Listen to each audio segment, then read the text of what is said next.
వారి మాటలు వినడం కోసం, వారి సలహాలు సూచనలు స్వీకరించి పార్టీని మరింత బలోపేతం చేయడానికి ఏర్పాటు చేసిన ఈ సభకి విచ్చేసిన మీ అందరికీ పేరు పేరున నా హృదయపూర్వక నమస్కారం.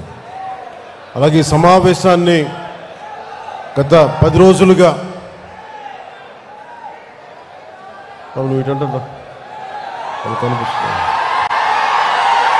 ఈ సమావేశాన్ని కూర్చోండి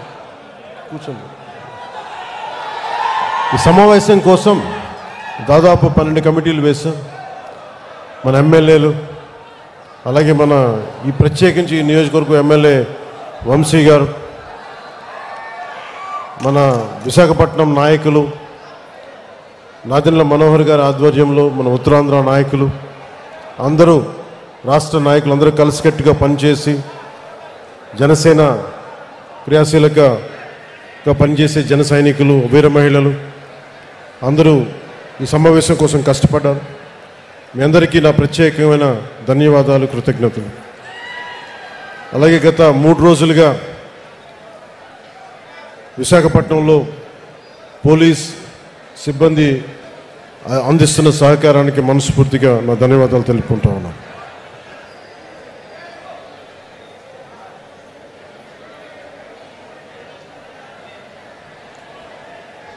జనసేన 2014లో ప్రారంభించినప్పుడు మన తెలంగాణలో అంటే పోరాటాల గడ్డ తెలంగాణ, అలాంటి పోరాటాల గడ్డలో తెలంగాణలో ప్రారంభించాం. ఆంధ్రప్రదేశ్లో నిలదొక్కున్నాం. ఈరోజు మహారాష్ట్ర నుంచి, కర్ణాటక నుంచి, ఒరిస్సా నుంచి, తమిళనాడు నుంచి అందరూ మేము కూడా వస్తాం,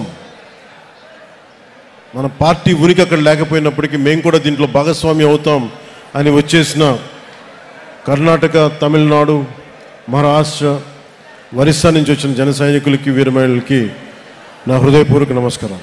మనస్ఫూర్తిగా ఆంధ్రప్రదేశ్ విశాఖపట్నం మేము మనస్ఫూర్తిగా హృదయపూర్వకంగా మిమ్మల్ని ఆహ్వానిస్తుంది. పార్టీ ప్రారంభించినప్పుడు దారి తెన్ను తెలియదు నాకు.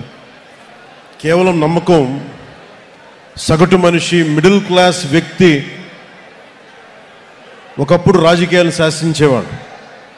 అలాంటి మిడిల్ క్లాస్ వ్యక్తులు, మేధావులు రకరకాల విధంగా విడిపోయారు.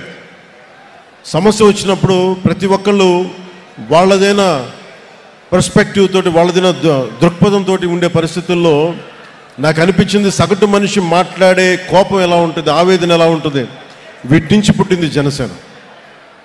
సరిగ్గా వచ్చే సంవత్సరం 26 మార్చి 14కి ఒక పుష్కర కాలం అవుతుందంటే 12 సంవత్సరాలు. ఈ దశాబ్ద కాలం నిజంగా చెప్పాలి నాకు తెలియలే. నా పిల్లలు పెద్దోళ్ళు అయిపోయారు.